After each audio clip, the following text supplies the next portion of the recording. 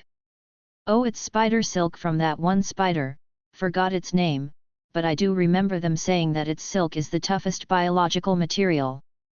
I swear Kodo, your quirk can do the coolest shit. Kodo just nodded. The silk is pretty tough, but nothing compared to yours, carbon atoms, right? Depending on how they are combined, the toughness can range from coal to a diamond. You are quite literally wearing diamond armor. Bingo. Garu grinned. So how are you going to defeat me then?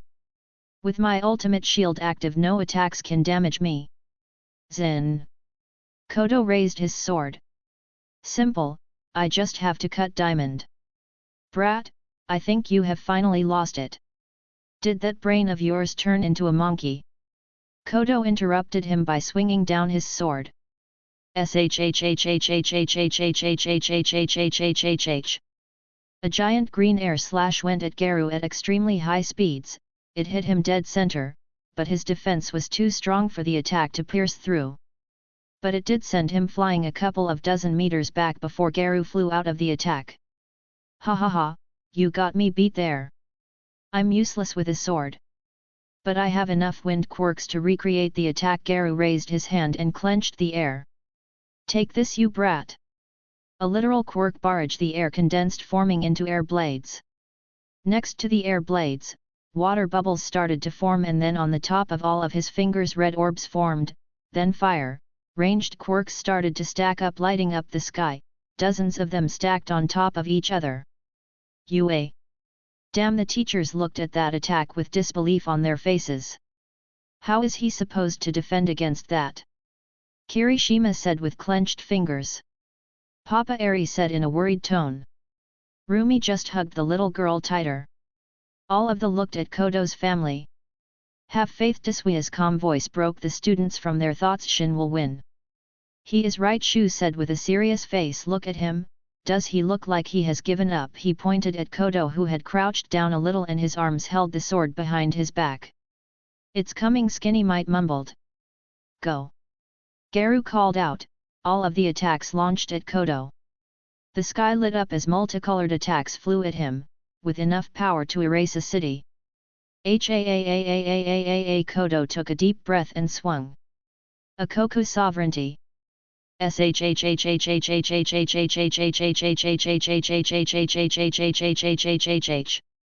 One swing and a giant green air slash flew at the attacks, cutting all of them apart, causing them to explode mid-air like fireworks.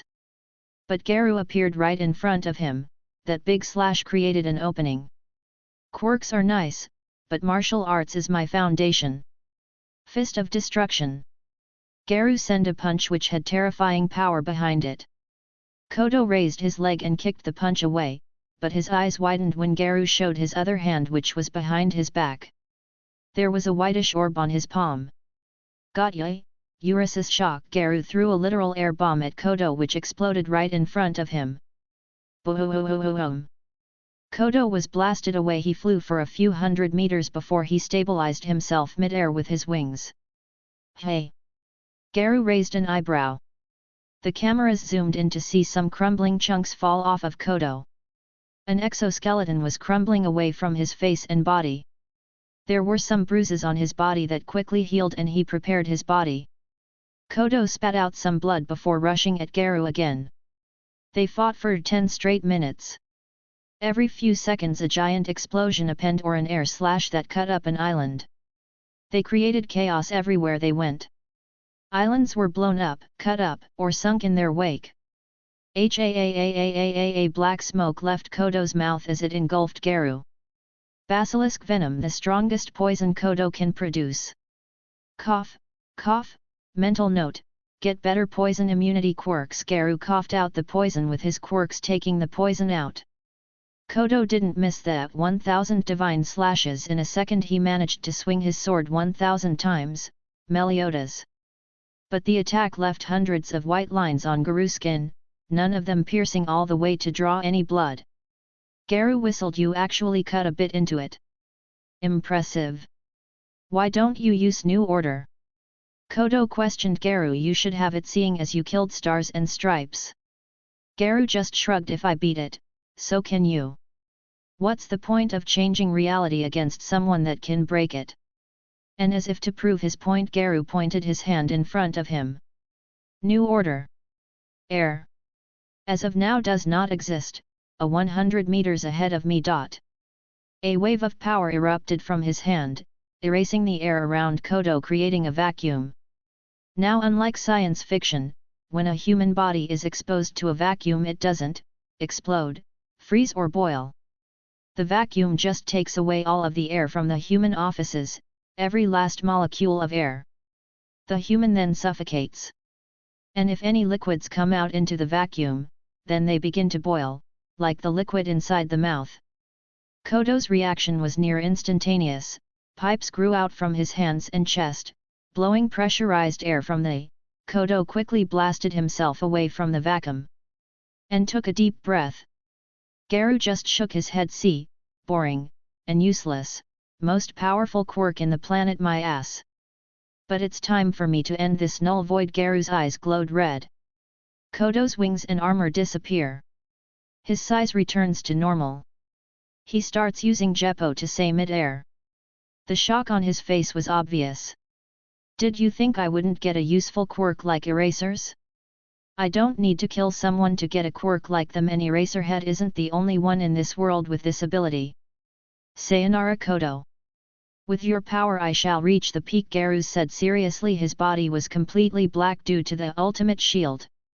A reddish-violet aura engulfed his right fist. He was planning to finish it off with this attack. Kodo only put his sword over his head. His face was emotionless as he focused only on the attack. Hey, Garu was a few meters away, swinging his fist at Kodo. That distance can easily be crossed in a single second with his speed. Ito Reizutsu! Kodo yelled out, his veins bulged, the blood vessels in his arms and legs burst. Blood started to come out from his eyes and nose. He slashed head-on with all he had at Garu's fist. WSHHHHHHHHHHH. Kodo's sword was pointed at the ground, while Garu remained frozen in place. Well. This sucks. The sea behind him was split in half. Going back till the horizon. Which was a few kilometers away. All of my power. Drained for one last attack. Kodo looked at Garu with a neutral expression. Kodo cut Garu's body. Starting from the top of the right fist all the way to the elbow. Then diagonally from the right side of his neck to the left side of his hip. 1 second. In that 1 second, you were surpassed my power, power which allowed me to stand at the top of this world. Congratulations, Kodo. I, Garu, declare you the strongest. With those last words the light in his eyes died, the top of his body started to slide off the rest, but he exploded in a blood mist, due to the contract. And the mist flew toward Kodo, entering his body. As soon as the fight ended, Kodo froze and fell unconscious. Falling down in the sea. After the fight ended. Which I think I deserve an Oscar for. I should make the whole thing into a documentary movie and get money from it. Then after that, I was rescued by some fishermen from a near-inhabited island that was conveniently located there, showing that I was still human. Then took a flight to Japan where I was welcomed like a king. After recuperating for a few days, which in that time I used my political power and allies, minions, to make myself Japan's #1, skipping the need to finish high school. With my status and all the things I previously did, the government had higher standards for new heroes. Well, too bad for them. The final battle was called Ragnarok. Due to Geru and me begin gods. And I was named the martial god. People had weird naming senses. The name picked up speed pretty quickly, so I had no choice in the matter, unless I wanted to use the media to hard block it. But it's not like it was anything important, so I left it be. Kaito Kid robbed people for a few more years before retiring, saying he was getting bored. The police and the heroes couldn't give him enough thrills, so he gave up. In other words, they were so incompetent the criminal decided it was too easy and gave up. He left a note announcing his retirement, which actually shook the world. A thief stopped stealing because he got bored. They did try to make me take him down, but I didn't want to leave my country to chase a thief around the world. Rumi and Momo both agreed with the decision to make a clone and leave most of my power to him. So I didn't have to risk my life. We got married when Momo and I turned 20. Due to me introduction to martial arts, all the paper heroes either quit or were killed. The ones that stayed are veteran heroes or those who show potential. The villains, while desperate, only some are able to learn the Rokushiki. Both of them retired when they got pregnant nearly at the same time, which was a bit after our wedding. Eri is currently 11 years old and she is very excited to have baby brothers and sisters. After a few months, we discovered that Rumi was carrying triplets and Momo twins. I think happiness was not enough to describe the emotion I was feeling at that moment. Things continued on for a while, new Dark Lords popping up every once in a while only to be smacked down by me. And then the time finally came when I was bored of it all. Luckily Momo thought of an interesting proposal. One that would take years to make real. Luckily I had all the time in the world.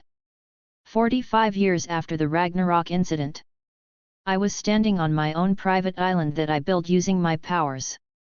I was looking at a giant spaceship. We started to build and test rockets so we could go to space. We reached Mars a long time ago. It took us this long to create a safe, sustainable spaceship that could go anywhere we wanted. You ready? Momo held my hand. She didn't look a day older than 30. Even though both of us were 60 years old. You look distracted. Rumi grabbed my other hand. She was the same as Momo. Looking as perfect as ever. Since we have Eri, we basically have immortal life. She was now 51. Her siblings were also around 40 years old. They all had families of their own and my grandchildren were adults as well, starting their own families. Eri's husband was a hero, he died saving a city from a nuclear disaster. By the time Eri got there he was already dead. She was broken by his death. I really liked the kid too. He had balls of steel to ask me for her hand. We all sat down as a family and asked out kids and grandkids what they wanted to do. Stay on Earth or come with us to space. My parents were in their 80s, they didn't want to extend their lives and wanted to die naturally. All of my children chose to stay on Earth with their families. Though they did say that once they reach my age they may make the same decision as me. We had cloned Eri's Quirk. It was a closely guarded family secret. In the end, it was only me, Momo, Rumi, and Eri that chose to go to space. All of us have been together ever since we became a family. Even when Eri married she was never far away. And now we are going together to explore the universe. Starting a whole new journey. Capitan's Log. Day 1. A New Beginning. Chapter 136, Author Note. It's done. MHA, code is officially finished. It has been a long journey. Especially since I was constantly writing 2 FICS at once. First mediation system and code. Now code and Kaiba. First of all I want to thank all of the people who are still reading and supporting this FIC until the end. The first chapter was published on August 20, 2021. Today is the June 10, 2023. Almost 2 years. But the first draft was written in January 2020 I think. So this FIC has been planned for quite a while. As of now, we ended code with 135 chapters. 208,000 words, almost 4M views and 4K followers. I call this a success. The ending was entirely choreographed by Kodo, that's why it seemed short and fake. After all, he already won. My thoughts on this FIC? I think it turned out okay. A lot better than mediation system. The plot was okay. There were boring moments like getting blood from Chin, the Dino hunt. But all in all I think it was fine. I messed up with the dates as I lost track of them, but I'm only human. I don't exactly have the time to reread the whole FIC when instead I can be writing more chapters. I will not be writing 2 FICs at once anymore. Takes a lot of time and is illogical. Pats have voted for the next FIC. After Kaiba ends. Harry Potter/DxD, the Raven will make its appearance. MC is reborn as Harry. Grey, smart. Mad scientist Harry. Gets found by a old magician lady when he gets dropped off at the Dursleys. She teaches him magecraft and he learns wizarding magic on his own. He will avoid DxD plot like a plague. Same with Harry Potter plot. It has been interesting to write it so far. 11 chapters written. Surprisingly this got chosen.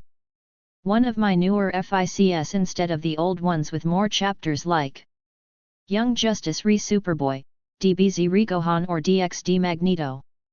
I'll put an auxiliary chap with my other FICs. But the people have voted and it's going to be fun writing it. If you are interested and want to read it, or any of the other FICs, check out my patrayon.com/alcoholic_panda. Well, that's it for me. The great alcoholic panda has finished another FIC and is singing off. Until the next FIC, ladies and gentlemen. CYA beer mug panda face.